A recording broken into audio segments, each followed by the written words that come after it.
Hi guys, I'm so excited you are there and thank you for clicking on this video even to learn. This is still the government class with Mr. Oluwagbemi Benjamin or Mr. Oluwagbemi Alabelewe Benjamin because some students know me as Alabelewe while some still know me as Oluwagbemi. So it's good I balance it for you. In the last video, I talked about separation of power, and of course, I've discussed checks and balances.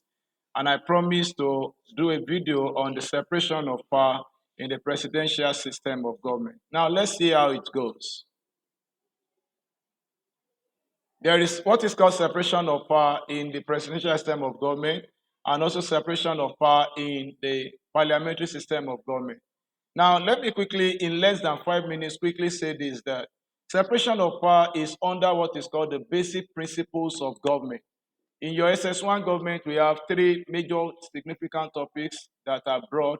We have the basic concept of government, we have types and characteristics of government, and then we have the basic principles of government. So separation of power and the checks and balances are under the basic principles of government. So what are now the separation of power in the presidential system of government? Okay, the number one is president as the head of government don't make laws. Why is it that the president does not make law? The president does not make law because he does not sit in the parliament.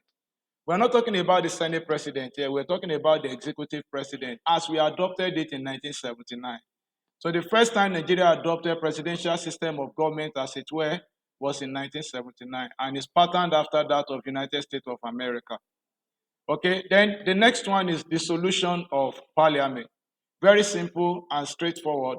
The president, the executive president is the one that dissolves the parliament, the legislature. In Nigeria, we call them the legislature, or you call them the House of Assembly, or you call them the parliament. So the president cannot dissolve them until the expiration of their tenure.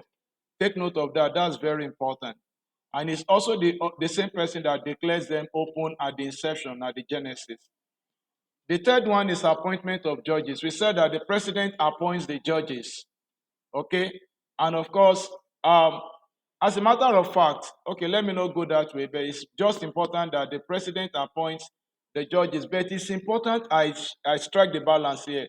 The judges we're talking about here is the Chief Justice of the Federation, okay? The governor appoints the judges at the state level. Okay, so we have the chief judge of the state who is appointed by the governor, right? Who is the executive administrative head of the state, and then we have the president who appoints the chief justice of the federation and the attorney general of the federation, as the case may be. I will discuss that maybe with you sometime in the future.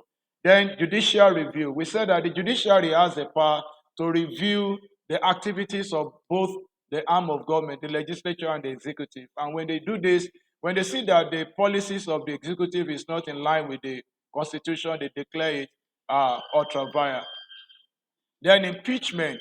The legislature has the responsibility of impeaching the president if he goes against the law in his operation or is alleged with gross misconduct, right? It could be impeached.